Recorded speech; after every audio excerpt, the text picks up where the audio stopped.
आज की इस क्लास में अपन चैप्टर नंबर 4 को आगे बढ़ाते हुए जो टॉपिक पढ़ने वाले हैं वो है अपना एक समान चुंबकीय क्षेत्र में आयताकार कुंडली पर बल तथा बलाघूर्ण। देखो, इससे पहले अपन ने चैप्टर 4 में कुछ नियम पढ़े हैं, जैसे एक तो आपका बायो-सावर्ट का नियम और एक एम्पियर का बंद परिपथी नियम। फिर इनके कुछ अनुप्रयोग करे थे अपन, और लास्ट क्लास में अपन ने परिनालिका तथा टॉरॉइड के कारण जो चुंबकीय क्षेत्र निकाला था उस पर आधारित कुछ क्वेश्चन भी करे थे। ठीक है, अब इस पार्ट के अंदर कुल मिला के 2 से 3 टॉपिक आपके बचे हैं। कोशिश करेंगे इस क्लास में आपका ये चैप्टर 4 कंप्लीट हो जाए। ठीक है, तो देखिए, हेडिंग डाल दीजिए आप, एक समान चुंबकीय क्षेत्र में आयताकार धारावाही कुंडली पर बल तथा बलाघूर्ण। तो सबसे पहले तो आपको क्या करना है, एक समान चुंबकीय क्षेत्र यहाँ पे बनाना है। और एक समान चुंबकीय क्षेत्र बनाने के लिए यहाँ पर यूज करेंगे अपन दो चुंबक। क्या यूज करेंगे बोलो? यहाँ पे मैं दो चुंबक यूज कर रहा हूँ इस प्रकार से। एक तरफ चुंबक का उत्तरी ध्रुव रख दिया और दूसरी तरफ चुंबक का दक्षिणी ध्रुव रख दिया, जिससे इन दोनों ध्रुवों के बीच में ये जो एरिया है यहाँ पर क्या होगा, एक समान चुंबकीय क्षेत्र। और चुंबकीय क्षेत्र की डायरेक्शन आपको पता होगी, नॉर्थ से साउथ की ओर होती है। ये डायरेक्शन किसकी है बोलो? चुंबकीय क्षेत्र की। यानी चुंबकीय क्षेत्र की दिशा उत्तरी ध्रुव से दक्षिण ध्रुव की तरफ दर्शा दी। अब यहाँ पर क्या रखना है बोलो? एक समान चुंबकीय क्षेत्र के अंदर आपको एक आयताकार धारावाही कुंडली रखनी है। तो हम यहाँ रख देते हैं एक आयताकार धारावाही कुंडली इस प्रकार से। ये है आपके आयताकार धारावाही कुंडली। नामकरण भी कर देते हैं इसका। तो ये जो आयताकार कुंडली है इसका नाम मान लेते हैं अपन ABCD। ठीक है, आप कुछ भी मान सकते हो, KLMNS ये या PQRS ये भी मान सकते हो। ठीक, अभी अपन ने ABCD एक आयताकार कुंडली ली है जो कि एक समान चुंबकीय क्षेत्र B वेक्टर में रखी गई है, और इसकी भुजाओं की माप भी अपन लेके चल रहे हैं। ठीक है भाई, अपन मान लेते हैं इसकी जो भुजाओं की माप है वो ये AD जो भुजा है, एडी भुजा की जो माप है वो तो अपन ले लेते हैं स्मॉल ए। ठीक है भाई, और या ऐसे कह दीजिए इसकी लंबाई तो ए है और चौड़ाई अपन मान लेते हैं स्मॉल बी। ठीक है, ABCD एक आयताकार कुंडली है जिसकी लंबाई अपन ने ए रखी है, चौड़ाई अपन ने स्मॉल बी रखी है। अब आपको क्या करना है, इस कुंडली पर लगने वाले बल तथा बलाघूर्ण का मान ज्ञात करना है। तो आप यहाँ पे देख पा रहे हो कि इस कुंडली की चार भुजाएं ABCD, ये जो है ये सारी की सारी जो है इन भुजाओं में से यहाँ धारा कितनी गुजर रही है पहले तो आपको ये दर्शाना है। अपन मान लेते हैं इन चारों जो भुजाएं हैं या इस आयताकार कुंडली है इसमें से गुजरने वाली धारा है आई। कितनी धारा गुजर रही है? आई। और उसकी जो दिशा है, धारा की दिशा, वो है आपका क्लॉकवाइज। कैसे है? क्लॉकवाइज डायरेक्शन में इस कुंडली के अंदर क्या बह रही है? धारा प्रवाहित हो रही है। अब आप सारी चीजें यहाँ डायग्राम में सब बना चुके हो, तो अपन शुरुआत करते हैं कि इस पर बल कितना लगेगा। किसी भी धारावाही चालक पर जो लगने वाला बल है, चुंबकीय बल FB, उसका फॉर्मूला अपन पढ़ते हैं ILB साइन थीटा। याद है आपको? ये मैंने आपको पहले ही बता दिया है। यानी ILB साइन थीटा की द्वारा हम क्या कर सकते हैं, किसी धारावाही चालक पर लगने वाले चुंबकीय बल का मान ज्ञात कर सकते हैं। तो सूत्र तो रहेगा अपना ये। अब बात आती है कि इस फॉर्मूले के लिए हमारे को क्या क्या चीजें चाहिए। तो एक तो चाहिए आपको L और B के मध्य थीटा का मान। तो देखो, और एक दूसरी बात, जब बल एक सदिश राशि है तो इसको सदिश रूप में भी लिखना जरूरी है, और सदिश के लिए दिशा बतानी जरूरी है। तो कुछ नियम यहाँ पर काम में आएंगे। तो देखिए, सबसे पहले हम लिखेंगे चुंबकीय क्षेत्र के कारण कौन सी भुजा, पहली भुजा कौन सी ले रहे हैं अपन? ये वाली AD भुजा। तो लिखेंगे भुजा AD पर लगने वाला बल। अब ये जो चुंबकीय क्षेत्र लगा रहा है बल, इसको मैं मान लेता हूं F1 वेक्टर। बोलो, जो ABCD जो आयताकार आपकी जो कुंडली है इसकी चार भुजाएं हैं, इन चारों भुजाओं को अपन मान के चल रहे हैं कि ये एक चालक की भांति, एक धारावाही चालक की भांति व्यवहार कर रही है। तो पहला हमारे लिए तार या चालक क्या हो गया? AD पर लगने वाला बल अपन ने मान लिया F1। अब आपको क्या करना है, F1 की वैल्यू यहाँ पर निकालना है। तो देखो एफ बी बराबर होता है I L B sine theta, तो आई तो आई रहेगा, ठीक है भाई, धारा कितनी गुजर रही है आई, फिर आ रहा है एल, एल का मतलब है ए से डी तक की लंबाई, बोलो ए से डी तक की लंबाई कितनी है, आप देख पा रहे होंगे कि यहाँ पर स्मॉल ए अपन ने लंबाई ली है, ठीक है, स्मॉल ए हो गया। फिर आती है बात चुंबकीय क्षेत्र की, तो चुंबकीय क्षेत्र बी का बी है। अब आगे है साइन थीटा, बताइए यहाँ पर थीटा कितना है। पहली बात तो थीटा किस किस के बीच का कोण होता है, तो इस वाले फॉर्मूले से आपको पता होगा, क्योंकि अपन ने एफ बी वेक्टर बराबर लिखा था आई ब्रैकेट में L vector cross B vector, है ना, यानी धारा की या जो अल्पांश या लंबाई की दिशा है उसके साथ चुंबकीय क्षेत्र का जो कोण है वो है यहाँ पर थीटा। तो कैसे निकालेंगे, तो सुनो पहले ये देखो, आप जो एडी भुजा है आपकी, एडी भुजा की लंबाई इस प्रकार से है, और आप चुंबकीय क्षेत्र को देख पा रहे होंगे कि चुंबकीय क्षेत्र इस तरफ है, सामने है कि नहीं है। तो जब सामने की तरफ चुंबकीय क्षेत्र है तो हम यहाँ पर दर्शा सकते हैं,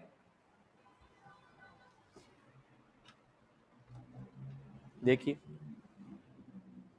ये जो मार्कर है इसकी सहायता से मैं भुजा की या धारा की दिशा दर्शा रहा हूं, जबकि ये जो आपकी पेंसिल है इसकी सहायता से मैं बता रहा हूं आपके चुंबकीय क्षेत्र की दिशा। ये देखिए आप इस तरफ चुंबकीय क्षेत्र एन से एस की ओर है और धारा की दिशा ऊपर की तरफ है, दोनों के बीच में कोण आप देखोगे तो आपको कितना मिलेगा, 90 डिग्री। तो हम क्या करेंगे यहाँ थीटा, थीटा कितना रख देंगे बोलो, 90 डिग्री रख देंगे, ये थीटा रख दिया 90, और साइन 90 की वैल्यू कितनी होती है, 1 होती है। तो यहाँ जो F1 वेक्टर आएगा, F1 वेक्टर बराबर आई ए बी। अब देखो जब वेक्टर लगाया है तो पीछे क्या लगाना पड़ेगा, दिशा भी बतानी पड़ेगी आपको। तो बताइए दिशा किस तरफ से किस तरफ होगी। दिशा बताने के लिए आपको मैंने एक नियम बताया था, नियम क्या था कि आपको एल की दिशा में अंगुलियां करनी है, बी की दिशा में मोड़नी है, ठीक है। तो अंगूठा क्या बताएगा आपको, इस चालक पर लगने वाले बल की दिशा, ठीक है। तो देखिए फिर से धारा की दिशा में मैं क्या कर रहा हूँ, या मान लो चालक की दिशा में तो कर दिया ही है मतलब जो आपका मार्कर है, और चुंबकीय क्षेत्र की दिशा में अपन ने ये पेंसिल कर दी ऐसे मान, ठीक। अब क्या करेंगे, दाहिने हाथ का रूल काम में लेते हैं, तो धारा की दिशा में अंगुलियां की किस तरफ मोड़ना है, चुंबकीय क्षेत्र की दिशा में। तो धारा की दिशा में अंगुलियां करके चुंबकीय क्षेत्र की दिशा में मोड़ेंगे तो अंदर की तरफ अंगूठा आ रहा है, इसका मतलब इस वाली जो भुजा है ना, इस पर जो बल लग रहा है वो अंदर की तरफ लग रहा है, ऐसे ये अंदर की तरफ बल लग रहा है, ठीक है क्या, ये वाला बल। और ये कौन सा बल है, F1 वेक्टर। अरे समझ में आ गया कौन सा है, F1 वेक्टर। ये दर्शा दिया मैंने अंदर की तरफ, और यहाँ अंदर की तरफ यहाँ मैं क्रॉस लगा देता हूँ, क्रॉस से समझ जाओगे कि आप, बताओ क्रॉस से क्यों दर्शा रहा हूँ, क्योंकि क्रॉस हमें बताता है कागज के तल के लंबवत अंदर की ओर डायरेक्शन को, ठीक है। ये हो गया आपका समीकरण नंबर 1। अभी अपन ने केवल किस पर निकाला, भुजा एडी पर बल निकाला। ऐसे कितनी भुजाएं हैं, 4 भुजाएं, चारों भुजाओं पर आप निकालो। देखो अब किस पर निकालेंगे, सेकंड नंबर पे ले रहे हैं भुजा कौन सी, डी सी, भुजा डी सी पर बल कितना बल लगेगा बताओ। भुजा डी सी पर जो बल लग रहा है इस पर मैं ले लेता हूँ बल F2, कितना ले लेते हैं, F2 वेक्टर, ठीक है, बराबर सूत्र वही रहेगा आई। अब बताओ एल की जगह क्या लिखेंगे, एल की जगह लिखेंगे चौड़ाई, ठीक है। तो जो ए बी है वही डी सी है, तो यहाँ पर क्या हो जाएगा, स्मॉल बी, फिर कैपिटल बी चुंबकीय क्षेत्र, साइन। अब बताओ थीटा कितना होगा, थीटा देखेंगे तो देखो डी सी भुजा में धारा इधर गुजर रही, मतलब इस डी से सी की तरफ जा रही है, और चुंबकीय क्षेत्र को देखोगे तो वो भी डी से सी की तरफ जा रहा है। अतः हम कह सकते हैं डीसी भुजा के लिए थीटा की वैल्यू क्या आएगी, 0 आएगी। क्यों, क्योंकि दोनों की डायरेक्शन सेम है, और साइन 0 जब आप देखोगे तो साइन 0 का मान तो 0 होता है भाई, है कि नहीं। तो F2 जो है वो आपको कितना प्राप्त हुआ, 0। कितना प्राप्त हुआ बोलो, 0। इक्वेशन नंबर 2 क्लियर है, यहाँ तक कोई दिक्कत नहीं आपको, आगे करें। ये बात तो होगी किसकी, यहाँ पर F2 की। अब बात करेंगे अपन तीसरी भुजा, तीसरी भुजा कौन सी है, सी बी या बी सी जो भी लो आप, भुजा कौन सी है भाई, सी बी पर बल। अब सी बी पर आप बल निकालिए, तो उसको मैं ले लेता हूँ F3, कितना मान लेता हूँ, F3 वेक्टर बराबर, फॉर्मूला अपन वापस से ही यूज करेंगे आई। अब बताओ एक ए मतलब क्या होता है, लंबाई होती है ना, तो लंबाई कितनी है, जितनी आपकी एडी की है उतनी किसकी होगी, सीबी की होगी, क्योंकि ये दोनों आमने सामने की भुजाएं आयत में बराबर होती है, ठीक है। तो यहाँ लिखेंगे स्मॉल ए, लिख दिया भाई, आगे चलो। ये हो गया आई ए, फिर आ जाएगा बी, फिर आता है साइन थीटा। अब बताइए थीटा कितना होगा। तो यहाँ पर हम देख पा रहे हैं कि सीबी के अंदर नीचे की तरफ क्या जा रही है, धारा, और चुंबकीय क्षेत्र आपका है इस तरफ, ठीक है, दिख रहा है आपको, यहाँ पे देखिए इस प्रकार से ये बन रहा है। तो आप दोनों के बीच में कोण आपको कितना दिख रहा है बताओ, 90 डिग्री, ठीक है, तो यहाँ पर हो जाएगा साइन 90 डिग्री। ये लो सॉल्व कर दीजिए एक बार इसको, तो F3 कितना आएगा बोलो, F3 वेक्टर आएगा I small a capital B sine 90 का मान हो जाएगा आपके 1। अब बात आती है इसकी डायरेक्शन की, फिर ये बनेगा समीकरण नंबर 3। अब डायरेक्शन बताइए मेरे को, तो डायरेक्शन हम कैसे निकालते हैं, बल की दिशा निकालनी है तो क्या करते हैं, अंगुलियों को धारा की दिशा में करते हैं, बी की दिशा में मोड़ते हैं, अंगूठा हमें ऑटोमेटिक क्या बता देता है, लगने वाले बल की दिशा। तो ये तो है धारा की दिशा मार्कर के द्वारा, ये पेंसिल की सहायता से मान लीजिए क्या है, चुंबकीय क्षेत्र की दिशा में। अब आपको धारा की दिशा में देखो, इधर मैं ऐसे कर रहा हूँ क्योंकि अंगुलियां को आप किस तरफ करोगे, धारा की दिशा में, नीचे है ना धारा की दिशा, फिर किधर मोड़ोगे, जब चुंबकीय क्षेत्र आपका किधर है, इस तरफ है ना, तो इस तरफ आपको मोड़ना है। देखो ये आपने कर दिया, धारा की दिशा में अंगुलियां कर दी, चुंबकीय क्षेत्र की तरफ मोड़ोगे तो अंगूठा किधर बताएगा, बाहर की तरफ आपको बताएगा दिशा, इसीलिए हम यहाँ पर जो डायरेक्शन दर्शाएंगे ये अपन बाहर की तरफ दर्शाएंगे। बोलो कि किस तरफ दर्शाएंगे, बाहर की तरफ, ये अपन ने बाहर की तरफ दिशा को दर्शा दिया, ठीक है। ये बार, ये कौन से बल की दिशा है, ये F3 की है, ये F3 की दिशा है, ठीक है। यहाँ पर देख लीजिए बाहर की तरफ के लिए मैं क्या लगा दूंगा, डॉट लगा दूंगा, बोलो क्या लगा दूंगा, डॉट। ये हो गया काम कंप्लीट अपना किसका, सीबी पर बल। अब अपन निकालेंगे लास्ट में किसमें, भुजा, कौन सी भुजा बच गई, बी ए या ए बी, ए बी लिखो चाहे बी ए लिखो, जो भी लिखना चाहे, बी ए पर बल, बी ए पर बल। बताओ इसको क्या मानूंगा, F4 वेक्टर मान लूं, ठीक है, बराबर आई का आई रहेगा। अब बताओ दूरी कितनी है, मतलब इसकी लंबाई है b, फिर capital B, sine, sine theta कितना होगा, साइन थीटा अपन जब निकालेंगे तो देखेंगे कि इसमें धारा इधर जा रही है और चुंबकीय क्षेत्र उधर है, धारा इधर चुंबकीय क्षेत्र उधर, इसलिए यहाँ पर जो कोण बनेगा वो बनेगा 180 डिग्री, और 180 डिग्री का मान कितना होता है, 0। साइन 180 डिग्री का मान 0 होता है, इसलिए F4 हमारे को क्या मिला, F4 हमारे को मिल गया 0। ये इक्वेशन नंबर 4 बन गया, ठीक है भाई। अब अपन ने क्या कर लिया, यहाँ पर कुल मिला के इसकी चारों भुजाओं पर लगने वाला अपन ने बल निकाल लिया। तो अब आप कुल बल निकाल लो। एफ नेट कैसे निकालते हैं, एफ नेट निकालने के लिए आप देखो, वैसे जब सदिश राशि का आप नेट निकालते हो, परिणामी निकालते हो, तो दिशा का ध्यान रखना आपको, दिशा सहित आप क्या करोगे, सेम डायरेक्शन है तो क्या करोगे, जोड़ोगे, और अपोजिट है तो माइनस करोगे। तो बताओ यहाँ किस प्रकार से होगा, भुजा भुजा एडी पर जो बल लग रहा है वो अंदर की तरफ लग रहा है, इस पे जीरो, इस पे जीरो, भाई ये दो तो जीरो है ना, इसको तो हटाई दो, ये जीरो और ये जीरो, इसका कोई रोल नहीं है जब जीरो लग रहा है तो। बचे कौन, एक समीकरण, मतलब F1 बचा और एक F3। इस पूरी प्रणाली, सॉरी जो कुंडली है आपकी, इसकी दो ही भुजाओं पे बल लग रहा है, एक तो एडी पे लग रहा है और एक सीबी पे लग रहा है। इस पे लग रहा है किधर, अंदर की ओर, इस पे लग रहा है बाहर की ओर। जब दोनों की डायरेक्शन अपोजिट है तो हम क्या कहेंगे, दोनों को घटा दो, F1 वेक्टर में से घटा दो F3 वेक्टर। जब आप देखो इसकी वैल्यू कितनी है रे, F1 की आई ए बी कितनी है, I small A capital B, minus F3 की कितनी है, इसकी है I small A capital B. क्या बिल्कुल सिमिलर है, क्या कटेगा, क्या आएगा, 0। अतः हम कहेंगे यहां इस कुंडली पर, आयताकार कुंडली पर लगने वाला सामान्य बल कितना है, 0, बिल्कुल 0 आया। और 0 आने का मतलब क्या है कि यहाँ पर जो कुंडली है आपकी इधर उधर गति नहीं करेगी, एक जगह स्थिर रहेगी। हाँ घूम सकती है अपनी जगह, घूमने घूमने वाली बात अलग है, मैं क्या कह रहा हूँ, स्थानांतरीय गति नहीं करेगी। तो हम कहेंगे कि जब आप एक समान चुंबकीय क्षेत्र के अंदर कोई धारावाहिक कुंडली रखते हो तो वहां पर लगने वाला सामान्य बल 0 प्राप्त होता है। अब देखो बल भी लिखा है और बल आघूर्ण भी लिखा है। तो आपने फर्स्ट चैप्टर के अंदर याद है आपको, अपन ने क्या करा था, विद्युत द्विध्रुव को एक समान विद्युत क्षेत्र के अंदर रखा था द्विध्रुव को, तब वहां पर भी लगने वाला सामान्य बल तो आया था 0। लेकिन वो जो बल देखिए यहाँ पर एक बार, ये जो दोनों बल हैं ये दोनों लग रहे हैं तो अपोजिट अपोजिट डायरेक्शन में लग रहे हैं, एक अंदर की तरफ लग रहा है और एक बाहर की तरफ। इन दोनों बलों की क्रिया रेखाएं अलग अलग है, दोनों बलों की क्रिया रेखाएं यहाँ पर अलग अलग होने के कारण क्या हो जाएगा, बोलो क्या हो जाएगा, क्रिया रेखाएं अलग अलग होने के कारण यहाँ पर बल आघूर्ण उत्पन्न हो जाएगा। इसी को आपको मैं यहाँ पे समझा रहा हूँ, देखो क्या होगा। 1 मिनट, देखिए भाई, इसकी सहायता से अपन समझेंगे कि किस प्रकार से यहाँ पर बल आघूर्ण उत्पन्न होगा। आपकी ये है आयताकार कुंडली, इसको आप मान के चलो ये क्या है, आयताकार कुंडली। अब इसकी ये 4 भुजाएं हैं, ठीक है। अब चारों भुजाओं में देखो, ये आपका ए बी सी डी ऐसे मान लो, ठीक है। ए बी सी डी आपके सामने इस प्रकार से यहाँ पे दर्शा दिया। अब हम क्या कर रहे हैं, हम कह रहे हैं इस वाली भुजा पर अंदर बल लग रहा है, यानी ये जो भुजा है ना, इस पे तो मैं इस मार्कर की सहायता से अंदर की तरफ बल दर्शाऊंगा, ऐसे ये अंदर लग रहा है बल, ठीक है, ऐसे अंदर की तरफ, ठीक है।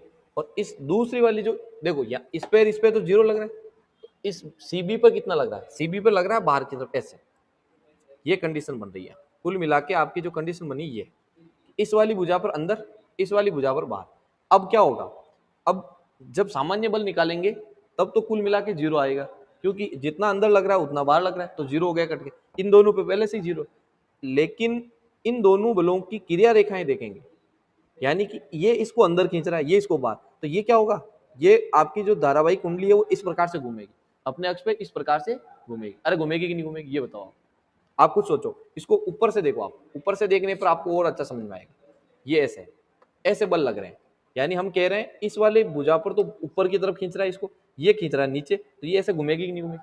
हाँ, और घूमने का जो कार्य करता है वो कौन करता है, बल आघूर्ण करता है। बोलो कौन करता है, बल आघूर्ण, है कि नहीं। तो यहाँ पर इन बलों की क्रिया रेखाएं अलग अलग होने के कारण यहाँ पर बल आघूर्ण उत्पन्न होता है। तो हम क्या लिखेंगे, बोलो देखो क्या लिखेंगे, बल आघूर्ण बराबर होता है क्या, पहले तो ये लिखो आप, बल आघूर्ण बराबर बल गुणा दोनों बलों के मध्य की लंबवत दूरी, लंबवत दूरी, समझ गए आप। अरे भाई ये क्या है जो अपन यहाँ पे समझ रहे हैं इसकी सहायता से, वो देखो आप कि इस पर लग रहा है अंदर की तरफ बल, इस पर लग रहा है बाहर की तरफ, तो सामने से देखेंगे तो ये दोनों बलों की क्रिया रेखाएं अलग अलग है कि नहीं, अलग अलग है, तो ये बीच की जो दूरी है वही क्या है हमारे लिए, दोनों बलों के मध्य की लंबवत दूरी। इसी डायग्राम को मैं यहाँ पे बना के बताता हूँ आपको। इसका जब टॉप व्यू देखोगे ना आप, क्या देखोगे बोलो, टॉप व्यू। टॉप व्यू का मतलब ऊपर से देखने पर, अभी मैंने दिखाया ना आपको, टॉप व्यू जब अपन देखेंगे तो क्या दिखेगा आपको ये दिखेगा कि ये वाली ऊपर वाली डीसी भुजा दिखेगी, केवल केवल कौन सी भुजा दिखेगी, केवल आपको डीसी भुजा दिखेगी इस प्रकार से, ये केवल एक ही भुजा दिखेगी, यहाँ डी है और यहाँ सी है। अब आप सोचो, इसको आप ऊपर से देख रहे हो, तो एक पे तो लग रहा है अंदर की तरफ बल, किधर लग रहा है, अंदर की तरफ, यानी ऐसे लग रहा है बल, और दूसरी पे बाहर की तरफ लग रहा है ऐसे, ठीक। ये तो कौन सा है, F1 वेक्टर, और ये कौन सा है, F3 वेक्टर, ठीक है। दोनों की वैल्यू बराबर है, देख लो, आई ए बी बराबर है लेकिन अपोजिट है, और बीच की जो डिस्टेंस है वो कितनी है, स्मॉल बी।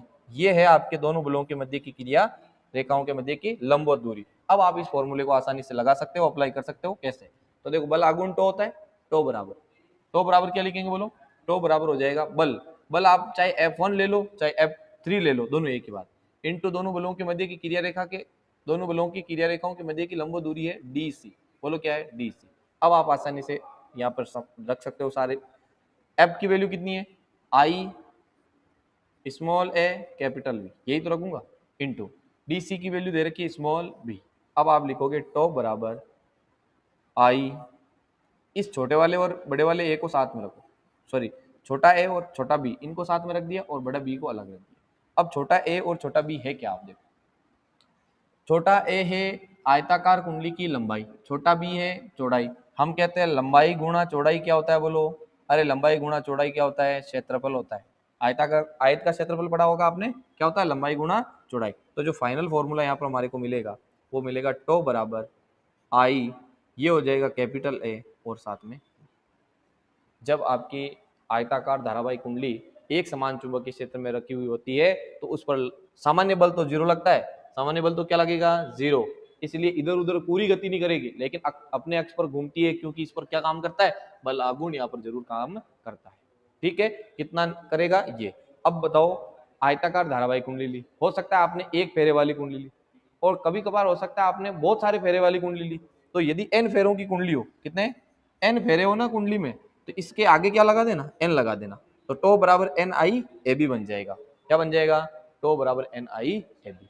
अब एक विशेष बात, इसके अगला जो टॉपिक है ना, एक समान चुंबकीय क्षेत्र में आयताकार धारावाहिक कुंडली पर बल तथा बलागुण। अभी जो कुंडली रखी है ना मैंने, वो रखी है चुंबकीय क्षेत्र के बिल्कुल समांतर। देख लो आप, ये वाली इस प्रकार से रखी है ना अपन ऐसे, तो चुंबकीय क्षेत्र इधर है, ये चुंबकीय क्षेत्र इधर है, तो इस मतलब कुल मिला के इस कुंडली का जो तल है वो चुंबकीय क्षेत्र के समांतर है। अगली बार में हो सकता है इसको ऐसे तिरछा रख दो, जब आप तिरछा रखोगे तो कहीं ना कहीं चुंबकीय क्षेत्र के साथ ये कुछ कोण पर रखी हुई रहेगी, थीटा कोण पर। अब सुनो, यहाँ बात आती है, ये इस कुंडली का पृष्ठ है। आप याद करो फर्स्ट चैप्टर में मैंने एक चीज बताई थी, क्षेत्रफल सदिश। क्षेत्रफल सदिश क्या होता है, किसी भी पृष्ठ के लंबवत उसका क्षेत्रफल सदिश होता है। तो यहाँ अपन बात करें ना, तो इस कुंडली का क्षेत्रफल सदिश ए वेक्टर क्या होता है, ए वेक्टर, वो चुंबकीय क्षेत्र के साथ कितना कोण बना रहा है, चुंबकीय क्षेत्र तो उधर है और इसके लंबवत क्या है, इसका क्षेत्रफल सदिश, तो थीटा अभी कितना बन रहा है, 90 डिग्री। यानी अभी जो बात हो रही ना वो थीटा 90 की डिग्री की बात हो रही है। 90 डिग्री है किस किस के बीच में कोण, एक तो बी वेक्टर और एक ए वेक्टर, इनके बीच के अंदर जो कोण है वो कितना है, 90 डिग्री। मैं कह रहा हूँ 90 डिग्री नहीं हो और कितना कोण हो, थीटा, तो केवल और केवल क्या होगा, थोड़ी सी चीजें बदल जाएगी। और ये जो फॉर्मूला आया ना टो बराबर, ये जो टो बराबर फॉर्मूला आया ना वो क्या हो जाएगा, टो बराबर एन आई ए बी, और साथ में यहाँ लग जाएगा भाई साइन थीटा। अरे बोलो क्या लग जाएगा, साइन थीटा। समझ में आई, पूरी डेरिवेशन नहीं करवा रहा हूं मैं क्योंकि आपको इतना यहाँ पर डिटेल तो बतानी नहीं है, आपको फॉर्मूले से मतलब है। यानी स्टार्टिंग में ये करना चाहिए हमारे को, फिर क्या करना है, हम कह रहे हैं तल के लंबवत, मतलब तल का जो लंबवत भाग है उसको क्षेत्रफल सदिश कहते हैं, उसके और जो आपका चुंबकीय क्षेत्र है इनके बीच में जो भी कोण बनेगा, भाई यहाँ पे कौन है, ए क्या है, ए है क्षेत्रफल सदिश, बी क्या है चुंबकीय क्षेत्र, इनके बीच में जैसा कोण बनेगा वो यहाँ पे लिखेंगे। जब थीटा 90 बनेगा तो ये बनेगी कंडीशन। हो सकता है आपने और तरीके से कुंडली को रखा है तो अलग तरीके से बन जाएगी। कुल मिला के बात है आपका जो टो है वो ये बनेगा N I A B sine theta. Theta जैसा रहेगा उसके अकॉर्डिंग अपन मान लिख सकते हैं। ठीक है, अब ये टॉपिक करने के बाद अगला टॉपिक अपन करेंगे धारा मापी। क्या पढ़ेंगे बोलो आगे, आगे पढ़ेंगे अपन धारा मापी।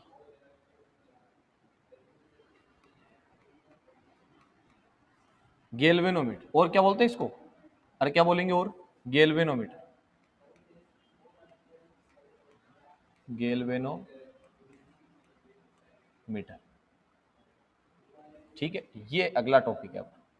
एक्चुअल में धारा मापी होती क्या है पहले वो समझो, और उसके बाद अपन इसके पूरी डिटेल में बात करेंगे। देखो नाम से पता चल रहा है कहीं ना कहीं ये क्या करेगा, धारा का मापन।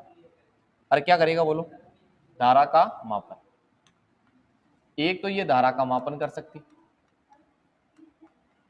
धारा का मापन, और धारा की दिशा पता कर सकते हो आप, धारा की दिशा ज्ञात कर सकते हो इसकी सहायता से। और क्या कर सकते हो, धारा का संसूचन आप कर सकते हो, धारा का संसूचन। ये सारे काम किसकी सहायता से कर सकते हो आप, अरे किसकी सहायता से, धारा मापी की सहायता से। तीन काम। तो ये एक ऐसी युक्ति है जिसकी सहायता से धारा को माप भी सकते हो, धारा की दिशा पता कर सकते हो, और धारा का संसूचन भी किया जा सकता है। अब होता क्या है इसके अंदर, तो सुनो, पहली बात तो आपको ये याद रखना है कि ये काम कैसे करती है, किस प्रकार से धारा को मापेगी, क्या किसी सिद्धांत पे कार्य करती है, तो बिल्कुल ध्यान रखना यह है किसके, बल आघूर्ण के सिद्धांत पर कार्य करती है, बल आघूर्ण के सिद्धांत पर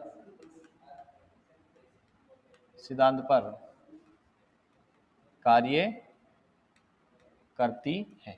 अरे समझ गए बात, कैसे करेगी, तो सुनो, अपन ने अभी बल आघूर्ण मतलब जब कोई एक चुंबकीय क्षेत्र है, एक समान चुंबकीय क्षेत्र के अंदर अपन ने क्या रखा, एक आयताकार कुंडली रखी, और इस आयताकार कुंडली पर लगने वाला बल निकाला। एक तो सामान्य बल तो 0 आया था, ठीक है, फिर अपन ने निकाला टो जो आया N I A B sine theta. क्या आया, N I A B sine theta. Sine theta नहीं लगा हो तो आप केवल टो बराबर एन आई ए बी भी रख सकते हो, क्योंकि थीटा जब 90 डिग्री हो जाएगा तो ये हट जाएगा, टो बराबर एन आई ए बी, ये अभी पिटा। इसी के सिद्धांत पर ये कार्य करता है कौन, धारा मापी। अब इसके अंदर क्या स्ट्रक्चर होगी तो वो अपन समझ लेते हैं एक बार। देखिए धारा मापी में क्या होता है, इस प्रकार की एक छड़ चुंबक लगी रहती है,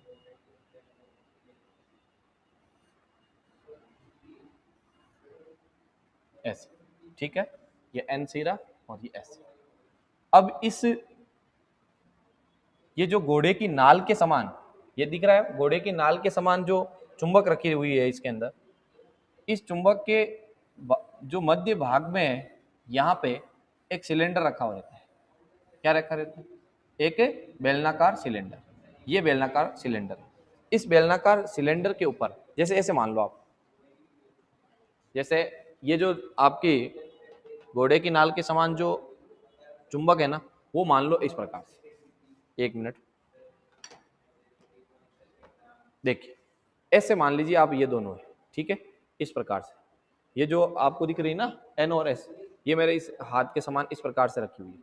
इनके बीच जो भाग दिख रहा है, इस बीच वाले भाग में इस प्रकार से एक बेलनाकार सिलेंडर रखा हुआ है, ये वाला, ये बेलनाकार सिलेंडर है, इस प्रकार से यहाँ पे रखा हुआ है। अब ये क्या होता है, ऐसे ऊपर से देखोगे ऐसे दिखेगा आपको, ठीक है भाई, इस प्रकार से, लेकिन ये टच नहीं होता है, ये स्वतंत्र रूप से क्या हो सकता है, घूम सकता है। अब हम क्या करते हैं, ये जो आपका सिलेंडर है, इस सिलेंडर के ऊपर तार से इस प्रकार से, ये सिलेंडर ऐसे मान लो, वापिस समझो,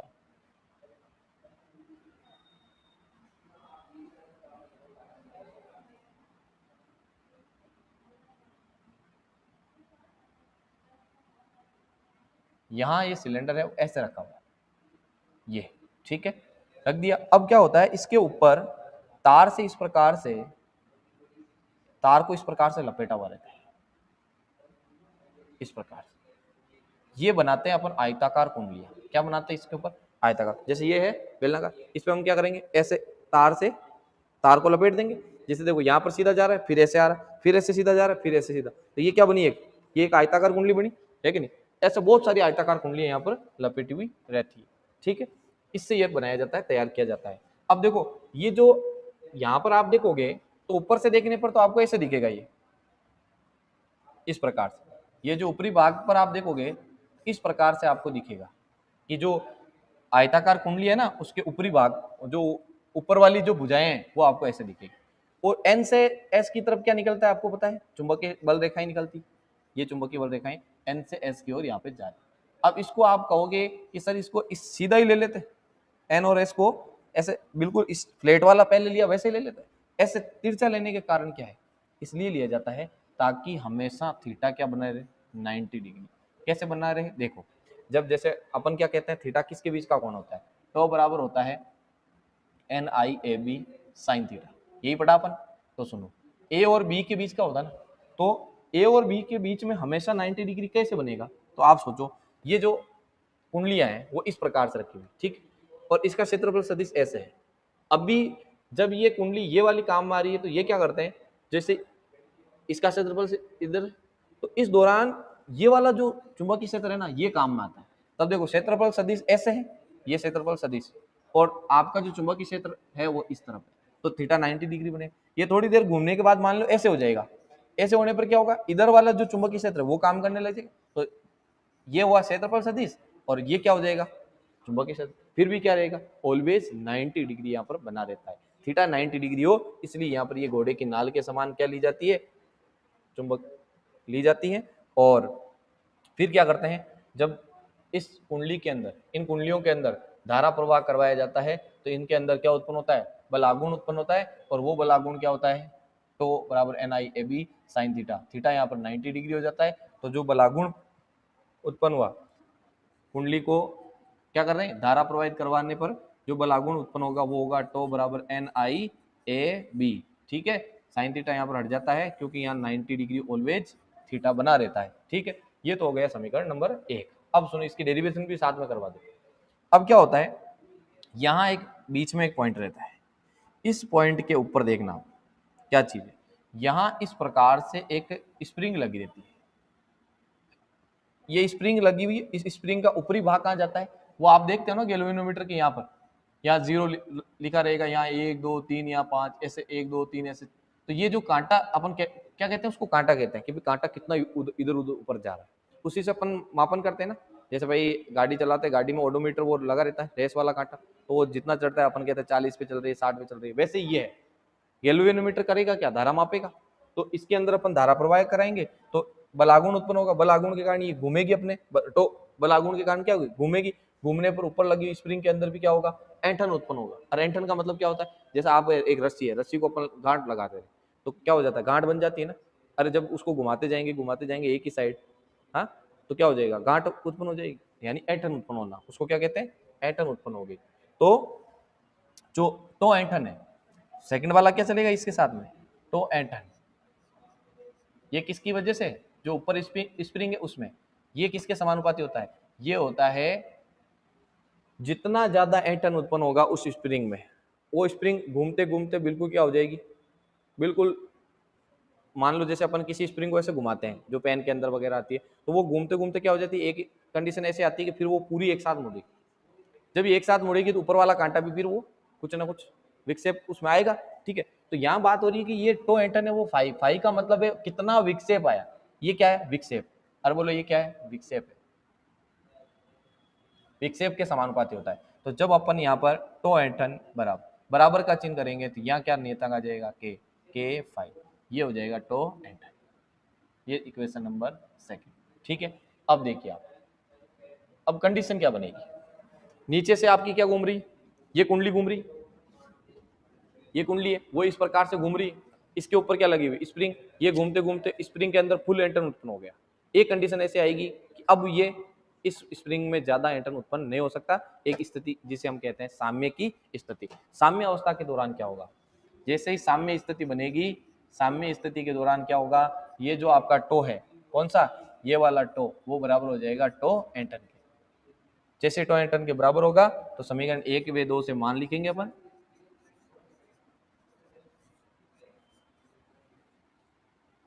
तो टो का मान क्या है, एन आई ए बी है बराबर, इधर टो एंटन का मान है के एफ आई। ठीक है, अब सुनो आप, यहां से मैं एक काम करता हूं, बाकी सारी चीज को उधर भेज देता हूं और आई को इधर रख लेता हूं, आई को इधर रखा, बाकी सबको उधर भेजा, के फाई अपॉन क्या आया नीचे, एन ए बी नीचे आ गया, क्या गया, आई बराबर के फाई एन ए बी। ये फॉर्मूला भी आपको याद रखना है, ये धारामापी के लिए अपन जब न्यूमेरिकल करेंगे तो इसकी डेरिवेशन का फॉर्मूला है आई बराबर के फाई एन ए बी। के यहाँ पर नियतांक है, फाई यहाँ पर विक्षेप, इस कांटे के अंदर विक्षेप है, एन फेरों की संख्या है, ए कुंडली का क्षेत्रफल है, बी चुंबकीय क्षेत्र। ठीक है, ये सारी चीजें आपको ध्यान में रखनी है। अब देखो इसको थोड़ा सा और आगे बढ़ाते हैं अपन, कैसे बढ़ाएंगे, देखो आई बराबर, यहाँ क्या होता है, यहाँ ये जो के बट्टे एन ए बी है ना, के बट्टे एन ए बी, बताओ के क्या है, कांस्टेंट, एन का मान भी तो कुछ फिक्स रहेगा, ए और बी, यानी ये जो चारों चीजें हैं इनकी वैल्यू हमारे को कहीं ना कहीं दी हुई रहेगी या वैल्यू हमारे पास है, तो ये सारी चीजें कांस्टेंट है, इसको अपन मान लेते हैं कैपिटल जी।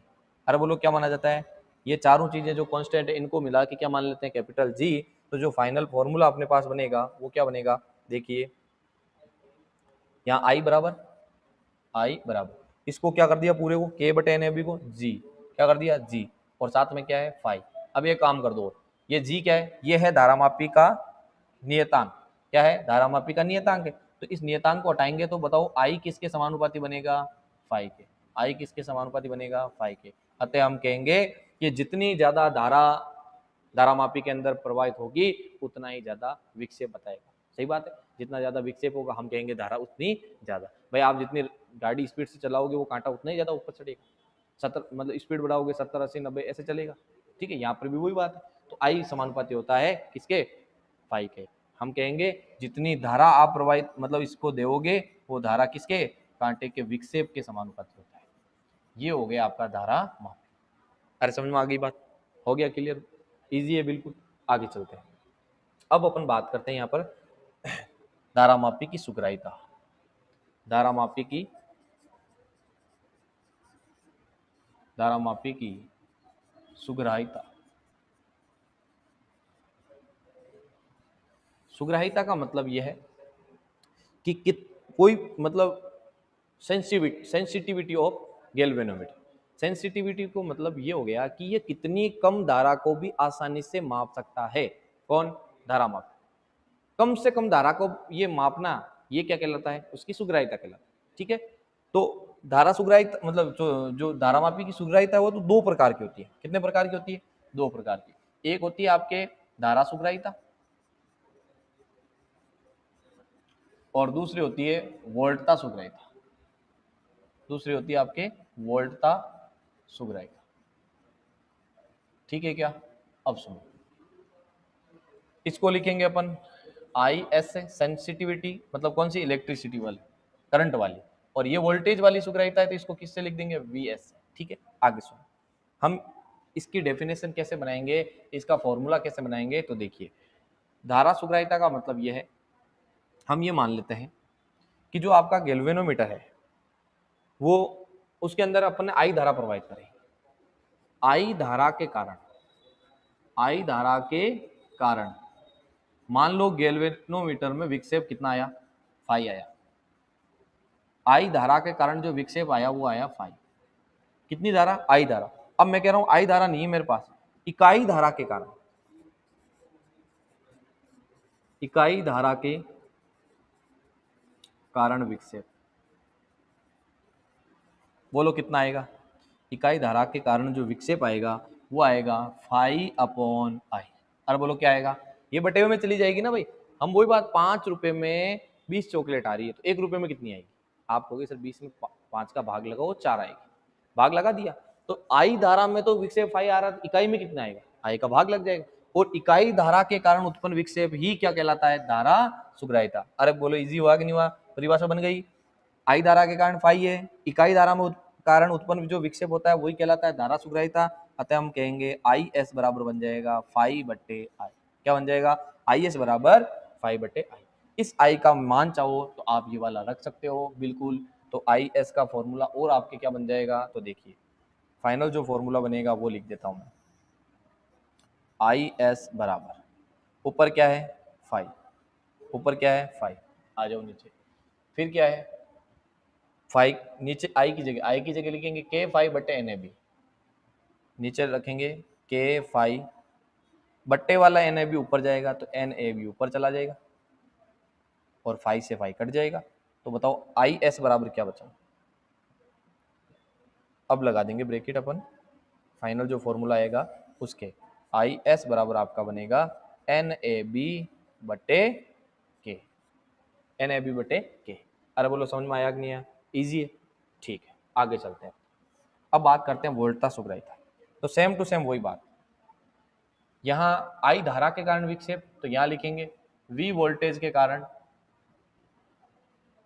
वी वोल्टेज के कारण विक्षेप कितना, फाई, मान लो फाई। तो बताओ इकाई वोल्टेज के कारण कितना आएगा, इकाई वोल्टेज के कारण जो विक्षेप है वो आएगा फाई बटे वी।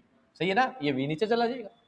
और इकाई वोल्टेज में जो विक्षेप आता है इसी हम क्या कहते हैं, वी एस। अरे क्या कहते हैं, वोल्टा सुग्राहिता, फाई बटे वी। अब बात आई कि सर इसका तो आपने फॉर्मूला बना दिया, इसका कैसे बनेगा। अरे इसका भी बन जाएगा बिल्कुल ईजी। क्या आपने ओम का नियम नहीं पढ़ा, अरे ओम के नियम के बराबर क्या पढ़ा था, v बराबर आई आर।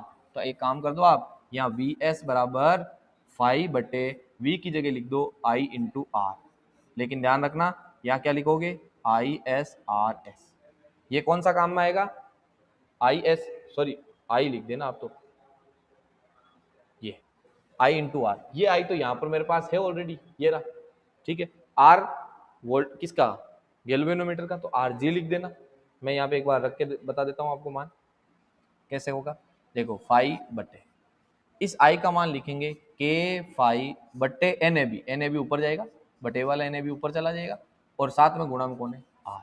फाई से फाई फिर से कैंसिल हुआ, अब जो बचा उसको देख लीजिए, ब्रैकेट के अंदर लिख देते हैं वी एस बराबर, ऊपर तो एन ए बी है, नीचे देखो के है, लेकिन गुणा में आर एक्स्ट्रा आ गया।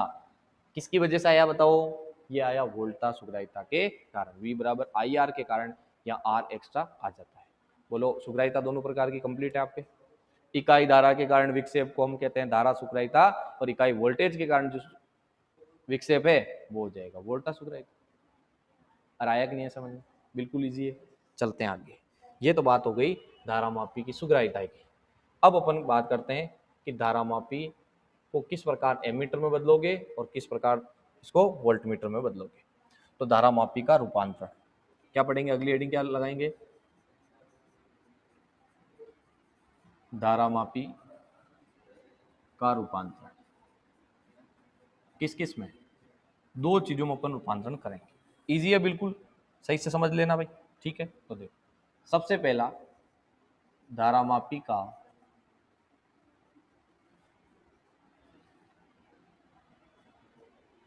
एमीटर में रूपांतरण, या धारामीटर को एमीटर में परिवर्तित कैसे कर सकते हो, बिल्कुल इजी है, ठीक है। सुनो आप, धारामापी आपको यूज करना है, तो धारामापी को अपन ऐसे लिखेंगे कहीं भी, गैल्वेनोमीटर ये है, करता क्या है बताओ, ये क्या करता है, ये बहुत ही कम मान की धारा को मापता है, यानी मिली एम्पियर में जो धारा होती है ना, इसका ये मापन करता है, मिली एम्पियर की धारा का ये मापन करता है, कौन, गैल्वेनोमीटर। अब हम कह रहे हैं किस में बदलना चाहिए, एमीटर में। तो आपको ये तो पता है ना एमीटर क्या करता है, एमीटर भी धारा को मापता है, एमीटर भी धारा को मापता है, और इसे परिपथ के अंदर किस क्रम में जोड़ा जाता है, हमेशा श्रेणी क्रम में जोड़ा जाता है। अब सुनो, यहाँ आप गैल्वेनोमीटर काम में ले रहे हो, हम चाहते हैं कि गैल्वेनोमीटर खुद ही एमीटर की भांति व्यवहार करे, गैल्वेनोमीटर खुद किसकी भांति व्यवहार करे, किसकी भांति, एमीटर की भांति। तो एक काम कर सकते हैं अपन, गैल्वेनोमीटर क्या करता है, धारा का मापन कम करता है, इसका मतलब इसके अंदर से धारा जानी चाहिए कम, तो हम क्या करेंगे, इसके समांतर क्रम में, ध्यान रखना, गैल्वेनोमीटर के समांतर क्रम में एक प्रतिरोध जोड़ेंगे जिसे कहते हैं शंट प्रतिरोध। अरे कौन सा प्रतिरोध जोड़ते हैं, शंट प्रतिरोध। जैसे आप शंट प्रतिरोध जोड़ोगे, जो कि क्या है, शंट प्रतिरोध क्या करता है, इधर शंट प्रतिरोध बहुत ही अल्प प्रतिरोध होता है, अल्प कह दो या बहुत ही कम प्रतिरोध होता है इसका, शंट प्रतिरोध क्या है, बहुत ही कम मात्रा का प्रतिरोध है, इसलिए क्या होगा देखना। हाँ, तो देखिए भाई क्या करेंगे अपन, गैल्वेनोमीटर के समांतर क्रम में क्या जोड़ेंगे, शंट प्रतिरोध, जिससे क्या होगा, ये कम कम मतलब कम वोल्ट, इसकी जो प्रतिरोध क्षमता है वो बहुत कम रहती है, इसलिए जो ज्यादातर जो धारा है ना वो चली जाएगी इधर। मान लो इधर से आई धारा आई, 1 मिनट के लिए ऐसे मान लो, आई धारा में से जो गैल्वेनोमीटर में से गुजर रही है धारा, जो गैल्वेनोमीटर से जा रही है ना धारा, उसको अपन आई जी ले लेते हैं, है ना, करंट कौन सी, गैल्वेनोमीटर वाली। तो बताओ इधर कितनी बची, इधर हम कहेंगे फिर कि भाई आई में से आई जी उधर चली गई, तो बची कितनी, इस वाले लाइन में आएगी आई माइनस आई जी, यही तो बचेगी, ये धारा इसमें जाएगी आगे। तो ये क्या करेगा, ज्यादातर धारा इधर चली गई, कम धारा इधर आएगी, ये आसानी इसको को माप लेगा। हम कह सकते हैं गैल्वेन मतलब धारामापी को यानी गैल्वेनोमीटर को एमीटर में यूज करना है, तो इसके समांतर क्रम में क्या जोड़ दीजिए, एक शंट प्रतिरोध जोड़ दीजिए, जिससे किसकी भांति व्यवहार करने लग जाएगा, ये एमीटर की भांति व्यवहार करने लग जाएगा। अब लिखना चाहो तो इसका क्या फॉर्मूला लिख सकते हो, देखो जो आपका गैल्वेनोमीटर है, जो आपका गैल्वेनोमीटर है वो किसके, इन दो बिंदुओं के बीच में, और ये वाला प्रतिरोध भी इन दोनों के बीच में। तो हम यहाँ पर लगाएंगे ओम के नियम जो होता है V बराबर आई आर, इसके द्वारा क्या लिख सकते हैं, यहाँ वोल्टेज कितना है, तो आई V बराबर आई आर, आई यहाँ पर काम में आ रही आई जी, और जो प्रतिरोध है वो भी किसका काम आ रहा है, गैल्वेनोमीटर। और इस वाली लाइन में V बराबर आई आर लगाओ, V बराबर आई, आई कौन सी, आई जी, प्रतिरोध किसका, गैल्वेनोमीटर का, तो आई जी बराबर आर जी लिख दिया। आगे सुनो, इन्हीं दो बिंदुओं के बीच में कौन जुड़ा हुआ है, ये वाला, तो हम कहेंगे इन दोनों के अंदर विभव तो बराबर आएगा समांतर क्रम में, तो बराबर में क्या लिखेंगे, इसमें से धारा कितनी जा रही है, आई माइनस आई जी धारा जा रही है, और प्रतिरोध का जो इस वाले प्रतिरोध का प्रतिरोध कितना है, कितना माना हुआ है, आर एस। अब मेरे को क्या निकालना है, मान लो शंट प्रतिरोध निकालना है, तो आर एस की वैल्यू मैं फाइंड यहाँ से कर सकता हूँ बिल्कुल इजी तरीके से, कितना आ जाएगा बोलो, आर एस का मान आपको चाहिए तो ये इसके नीचे आ जाएगा, यानी हम लिखेंगे आर एस बराबर आई जी इंटू आर जी। देखो आर जी हमारे को पहले से पता होता है, आई जी हम उसमें देख के लिख लेंगे, यहाँ आई हमारे धारा जो प्रवाहित हो रही है उसका मान है माइनस आई जी, ये सारी वैल्यू हमारे को पता रहती है। हमें क्या फाइंड करना है, शंट प्रतिरोध का मान, और हम जितना इसका प्रतिरोध आता है उतना प्रतिरोध गैल्वेनोमीटर के समांतर क्रम में जोड़ो, और क्या बन जाएगा, वो एमीटर की भांति व्यवहार करने लग जाएगा। ठीक है, आगे चलते हैं, फिर बात करते हैं धारामापी को वोल्टमीटर में कैसे बदलते हैं, धारामापी का वोल्टमीटर में रूपांतरण, धारामापी को वोल्ट मीटर में कैसे बदलोगे? तो उसका उल्टा कर दो भाई। उल्टा कैसे करेंगे बताओ? वोल्ट मीटर क्या करता है? वोल्ट मीटर विभव का मापन करता है। अब आपको वोल्टेज मापना है मान लो, तो क्या करेंगे? हम गैल्वेनोमीटर को इस प्रकार से यूज करेंगे कि इसकी श्रेणी क्रम में एक उच्च प्रतिरोध, हाई रेजिस्टेंस यहाँ पर जोड़ दें। ये जो उच्च प्रतिरोध है, इसके कारण क्या होगा? इस वाली लाइन के अंदर ऑटोमेटिक धारा कम जाएगी। हाँ, अरे धारा कम जाएगी तो ये गैल्वेनोमीटर कम धारा को ही तो मापता है, मिली एम्पियर धारा को मापता है, हमें पता है। तो उस उच्च प्रतिरोध जोड़ के हम क्या कर सकते हैं? गैल्वेनोमीटर को वोल्ट मीटर में चेंज कर सकते हैं। ध्यान रखना, वोल्ट मीटर को हमेशा किस में जोड़ा जाता है? समांतर क्रम में। ये जोड़ा जाता है समांतर क्रम में, विभव का मापन करता है। ठीक है, तो इस प्रकार से अपना जो चैप्टर नंबर 4 है वो कंप्लीट होता है। लगभग अपन ने सारे टॉपिक कवर कर लिए हैं, और आपको जो भी टॉपिक करें अपन ने उनके सारे नोट्स आप बनाइए, और क्वेश्चन जो करें उनको भी आप लगातार प्रैक्टिस करते रहिए। उनमें जो डाउट रहे आप बता सकते हो हमारे को। ठीक है, इसके बाद कुछ क्वेश्चन और हैं यहाँ पर जो अपन ने पिछली क्लास में छोड़े थे, वो अपन आज कर लेते हैं। तो देखिए, 10 क्वेश्चन अपन ने पहले कर लिए थे, ये हो गया था। अब 11वें क्वेश्चन से अभी बात करते हैं। देखिए क्या बने। क्वेश्चन है कि क्षैतिज तल में रखे एक लंबे सीधे तार में 50 एम्पियर, यानी क्षैतिज तल ये है, ऐसे मान लो। इसमें क्या रखा हुआ है? एक लंबा सीधा तार रखा हुआ है, ये तार हो गया मान लो। उसमें 50 एम्पियर विद्युत धारा उत्तर से दक्षिण, तो अपन ऐसे मान लेते हैं कि इधर उत्तर है नॉर्थ, इधर दक्षिण है। नॉर्थ से साउथ की तरफ कितनी जा रही है? 50 एम्पियर यहाँ पर धारा जा रही है। ठीक है, प्रवाहित हो रही है तार के पूर्व में। अब देखो, जब इधर उत्तर है, इधर आपका दक्षिण है, तो बताओ पूर्व किधर होगा? उत्तर से राइट की तरफ चलते हैं तो यहाँ होता है पूर्व, ऐसे मानना आप। ऐसे होता है ना, ऊपर उत्तरी ध्रुव, नीचे दक्षिण ध्रुव, इधर पूर्व, तो ये उधर पूर्व। पूर्व में 2.5 मीटर, यहाँ से कितना? 2.5 मीटर की दूरी पर एक बिंदु है। इस बिंदु पर स्थित क्या करना है आपको? चुंबकीय क्षेत्र का मान ज्ञात करना है और इसकी दिशा भी ज्ञात करनी है। बिल्कुल आसान है, वही बात है ना, सीधी बात। एक तार है, तार से कुछ दूरी पर एक बिंदु पी है, जैसे मान लो यहाँ पर चुंबकीय क्षेत्र निकालना है, तो सूत्र क्या है? म्यू नॉट आई अपॉन क्या भाई? 2 पाई आर, ये फॉर्मूला है। तो ये अपन रख देंगे यहाँ पर सारी वैल्यू, तो आ जाएगा आंसर। क्या बनेगा बोलो?